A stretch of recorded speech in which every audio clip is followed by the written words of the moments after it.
My name's Davida Shinsky, and the title of this podcast is Live Without Limits, Reach Personal Success on a Daily Basis. Live Without Limits podcast is a powerful platform that transcends boundaries of personal growth and mental fortitude. As an eminent name in the personal success podcast sphere, we distill complex issues surrounding personal development, psychology, and mental health in a compelling dialogue format. Our nuanced approach fosters insightful conversations on relationships, offering pragmatic advice to navigate challenging waters. We stand as your trusted beacon to break free from the chains of limiting beliefs, actively promoting a healthier you, a stronger you. With every episode, we pioneer empowering mental transformations, propelling listeners to their individual success trajectories, engaging specialists across various fields reinforce our commitment towards holistic well-being, ensuring wide-ranging perspectives and innovative strategies. Relatable narrations coupled with science-backed insights become the catalyst for meaningful change. Live without limits, reach personal success on a daily basis, unravels the astonishing potential within you, one podcast at a time. Today, our presentation is titled, What's Your Personal Equation and How Does It Affect You and How You See the World? Have you ever heard the term personal equation? The term personal equation in the 19th and the early 20th century, science referred to the idea that different observers have different reaction times, which can introduce bias when it comes to measurements and observations. Ongoing in the world of astronomy, the concept was moved into the area of social science by William James, then later adopted by Carl Jung, who said, one sees what one can best see oneself. And another thing he has said, and it's a quote that I keep on my computer, is I am not what happened to be, but I am what I choose to become. Carl Gustav Jung, the Swiss psychiatrist and psychoanalyst, founded a theory that each one of us experiences the world according to a particular combination between the way of recharging energy and the degree of development of the four psychological functions: thinking, feeling, sensation, and intuition. In psychology, the combination is called personal equation. Knowing it helps us to better understand our way of seeing and experiencing the world. The purpose of this podcast is to review some of the aspects of the personality according to Jung's theory and put into perspective not only our own way of observing what surrounds us, but also to recognize that each one does so from different and equally valid place. So how do you direct your psychic energy? Jung claimed that there are two types of people: those who recharge their energy from the outside, whom he called extroverts; those who recharge from within, whom he called the introverts. This explains why some of us seek to be around lots and lots of people to feel revitalized, while others experience the same thing by spending time alone. Introversion and extroversion are the two ways of directing psychic energy.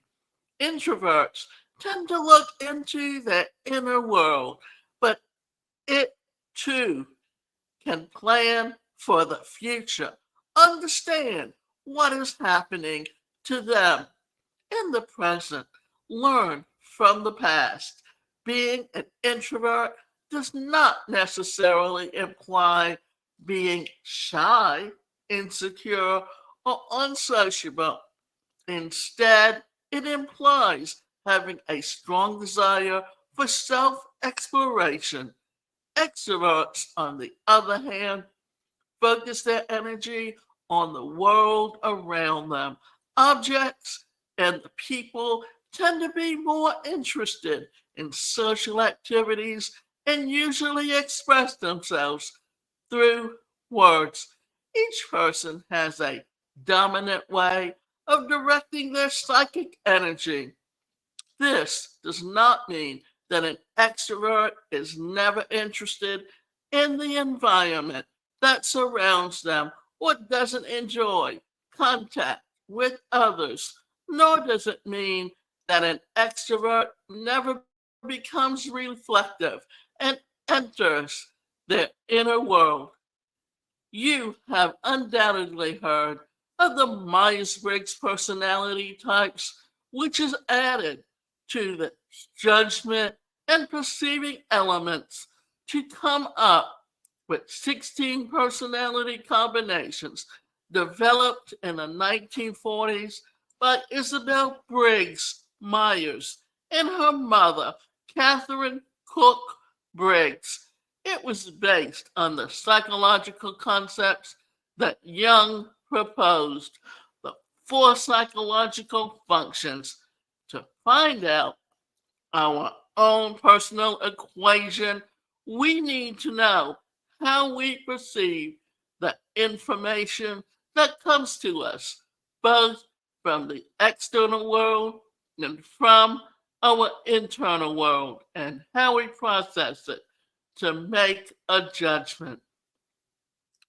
A person can perceive information in two ways, either through sensations or through intuition. If you are a person who is guided by sensations, you tend to resort to your experience, lean on what you have learned, capture details, follow habitual procedures, implement practical solutions, avoid ambivalence.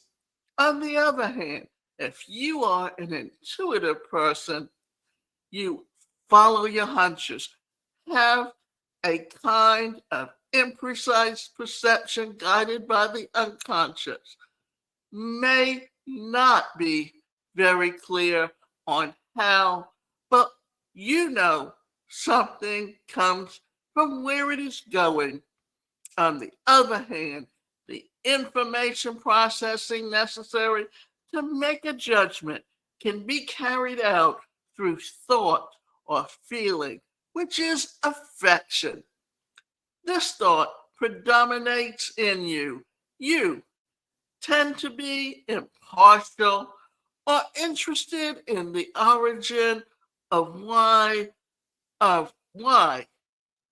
of things, choose what makes sense to you are logical, and you like to question some things that others take for granted.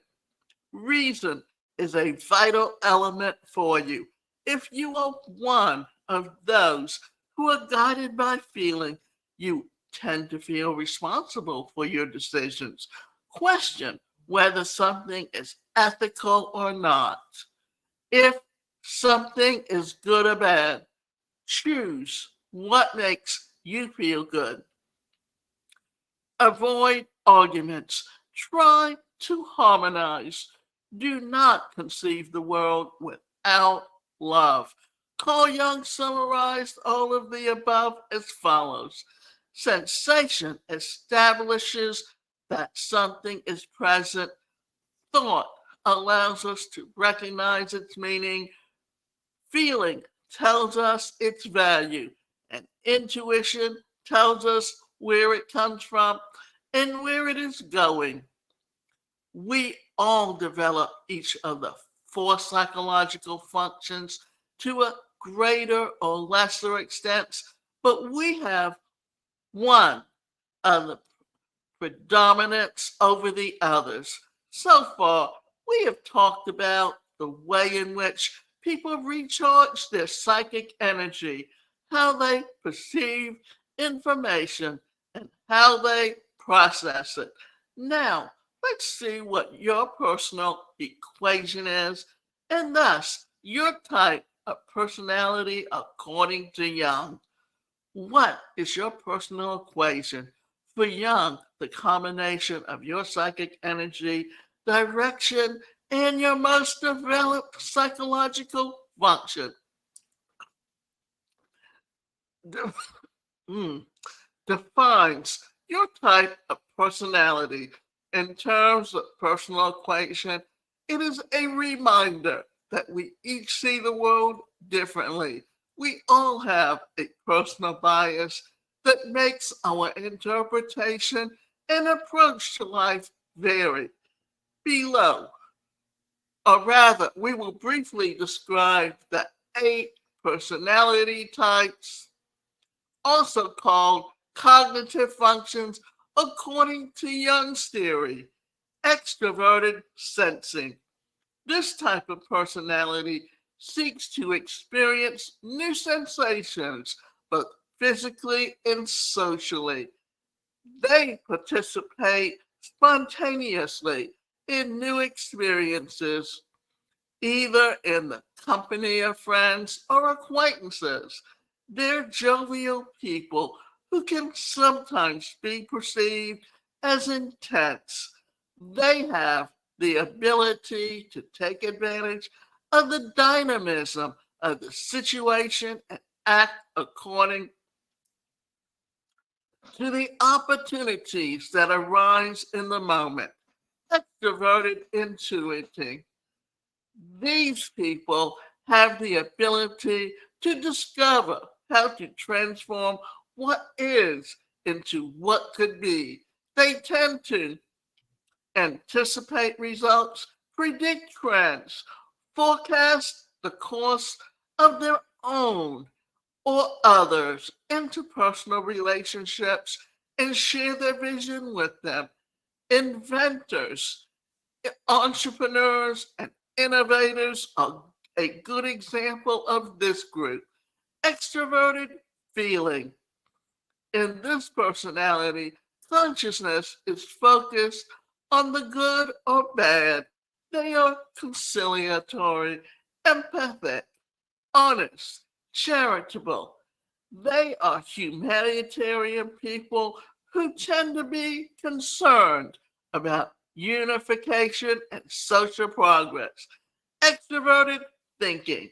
This group includes people who tend to seek explanations for the phenomena that occur both in the external world and in the internal world.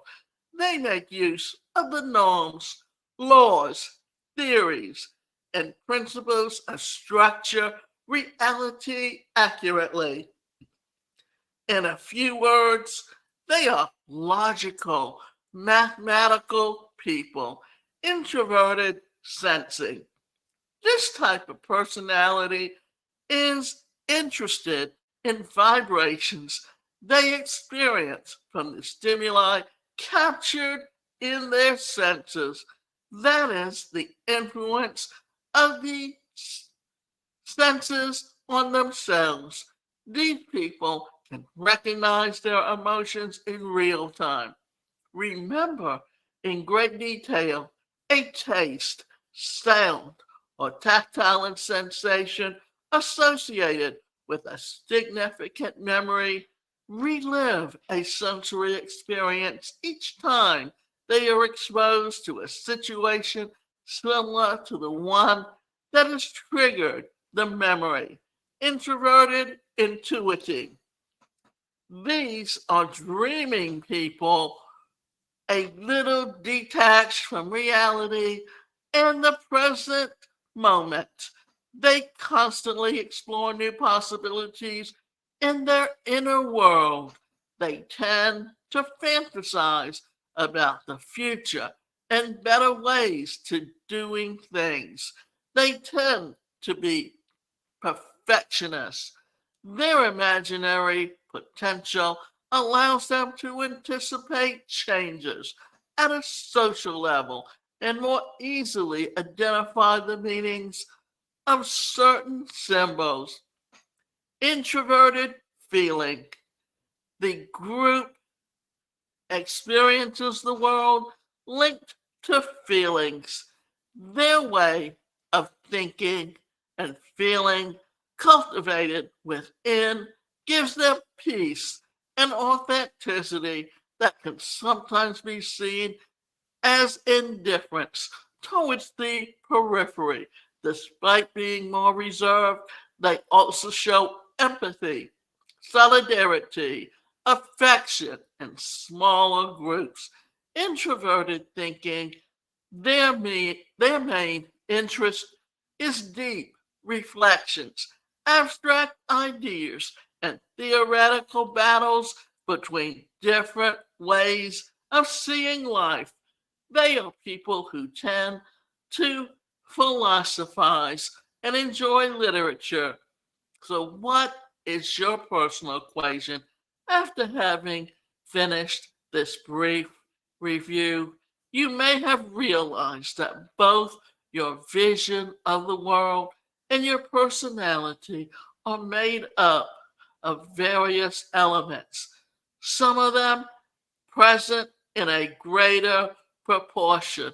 You'll understand that everyone observes the same world but a very different perspective, giving greater priority to what connects to them. You may also have noticed that you have a bit of each psychological function. You may remember times when you went by feeling rather than reason, or when you decided to go by a hunch, ignoring what your senses told you.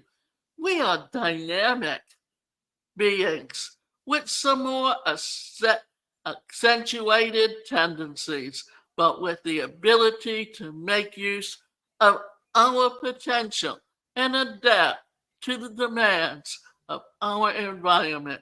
If you identify your personal equation now, you understand a little better what your strength is and also what aspects of you require more work to achieve in the wholeness.